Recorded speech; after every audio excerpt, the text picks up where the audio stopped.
Hello, and welcome to Group 7's team project video.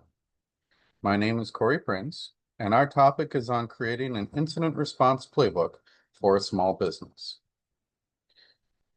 The incident response lifecycle in general consists of 5 phases. Preparation, which is planning out roles, responsibilities, policies, etc., before an incident occurs. Detection and analysis, which is where initial detection that an incident occurred happens and where the scope of the incident is determined.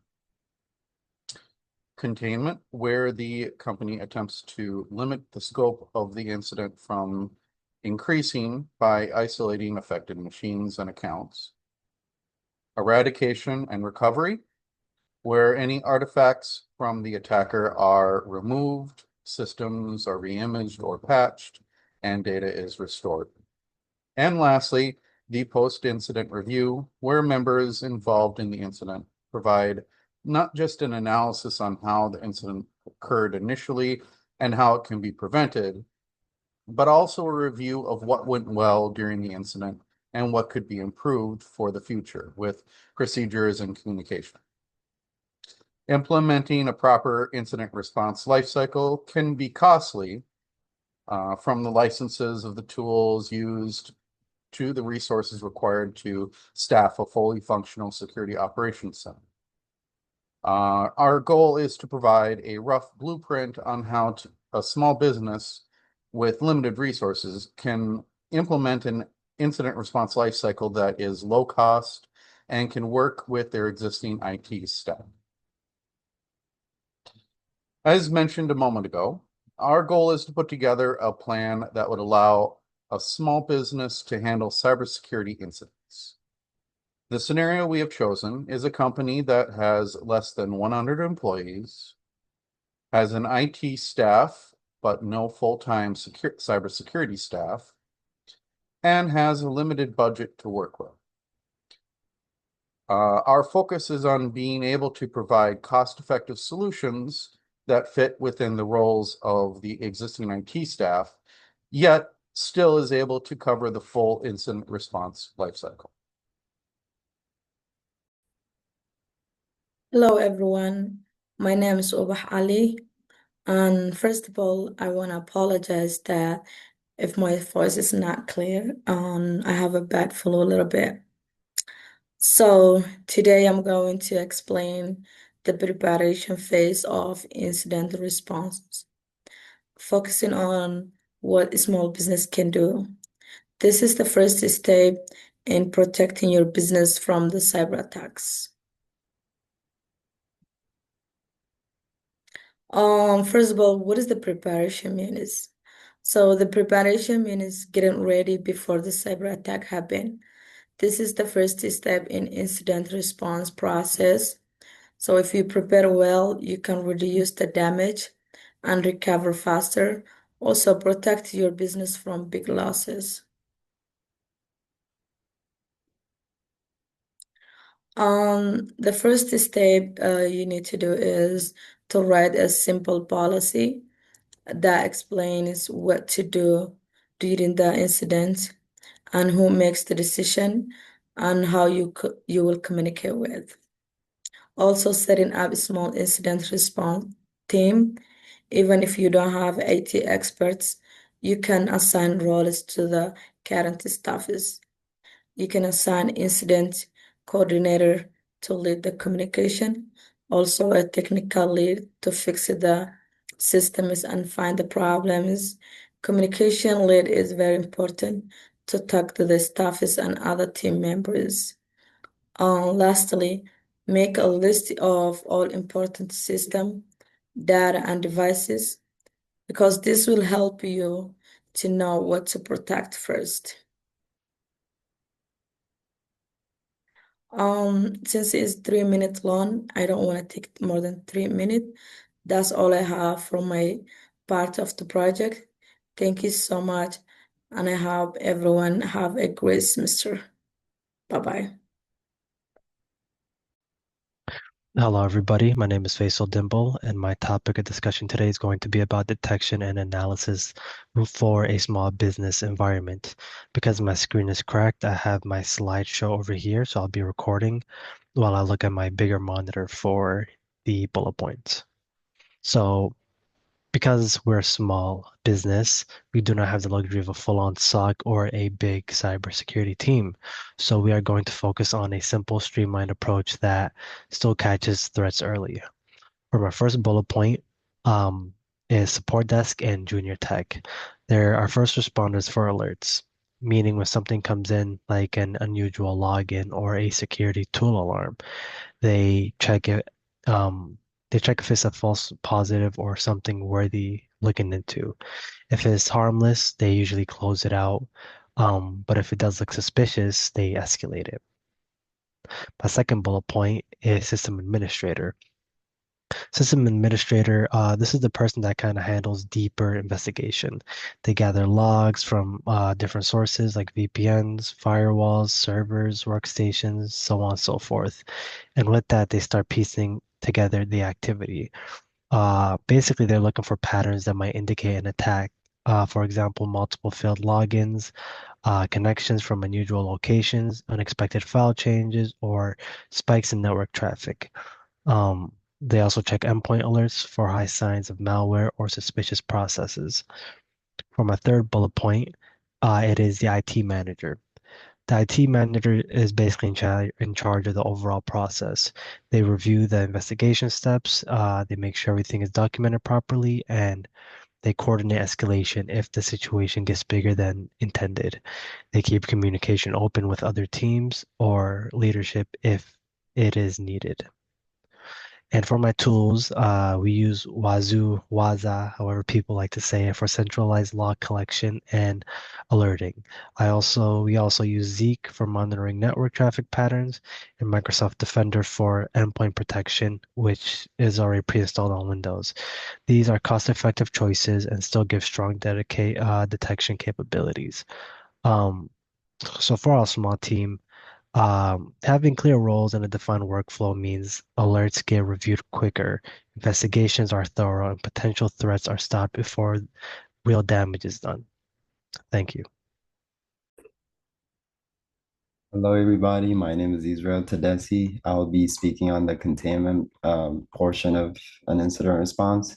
Containment is the first step after detecting a cybersecurity incident, and the goal is to stop the spread and limit the damage so we can move into recovery. For example, if it's a phishing attack, we have to disable accounts, reset passwords, and check for data movements. If it's a ransomware attack, we have to isolate the infected machines, disable remote access, and stop the syncing to protect our backups. And if it's an insider threat, we have to restrict access and involve HR or legal team. Um, we also have to document everything, like who did what, when it happened, and why, and we do this to meet the compliance need and improve future responses.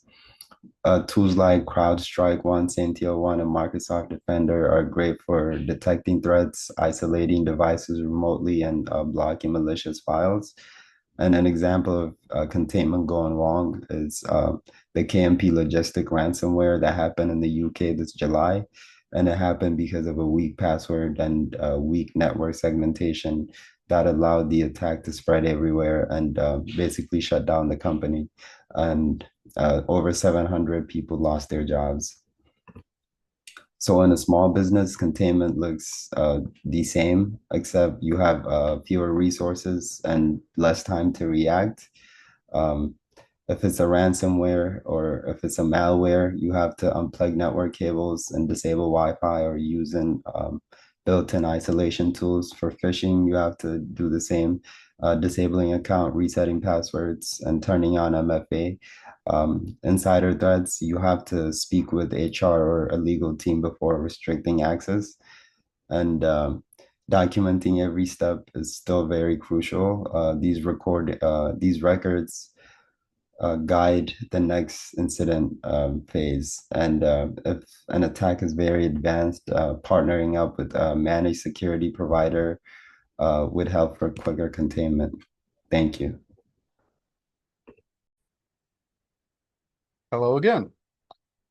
I am now going to talk about how to apply the eradication and recovery phase to a small business. Eradication and recovery can vary greatly depending on the scope of the incident. Eradication's primary focus is removing anything that the attacker may have left behind, such as malware, backdoors, unauthorized accounts, etc., as well as patching systems against the initial attack vector. The system administrators would generally be responsible for handling this step, and eradication can be done manually, but is often achieved through re-imaging the system depending on the type of incident. Recovery's primary focus is on recovering data, systems, and operations to a functional state. In a small IT department, the desktop lead would generally be responsible for desktop systems and usually system administrators for server systems. They can also possibly lean on junior staff members to assist if there are ones available. In a large incident where many machines are compromised, this can be a significant effort that the company may not be staffed to handle. In this case, it would be a good idea for the company to have a contract with an IT temp agency for on-demand resources in case a significant incident occurs. The network administrator would generally be responsible for updating any firewall rules that let the attacker in, as well as implementing any segmenting or network configuration changes that are identified as necessary.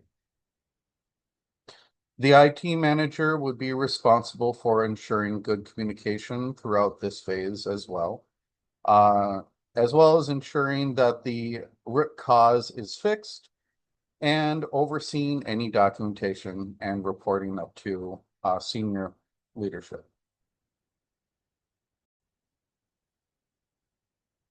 Hi, my name is Zaynab, and I'll present post-incident review for small businesses. Post-incident review is when a company examines each part of a cybersecurity incident. Because a small business doesn't usually have the budget for fancy tools and expensive cybersecurity team, they rely on learning from past incidents. And to do that, they'll identify root causes, IOCs, and TTPS to improve security, increasing team awareness, response time, and communication. They document details such as timeline, actions, and responsibilities. They improve resilience with every incident and which reduces the need for a big security team. It's also an inexpensive method to learn from cybersecurity attacks.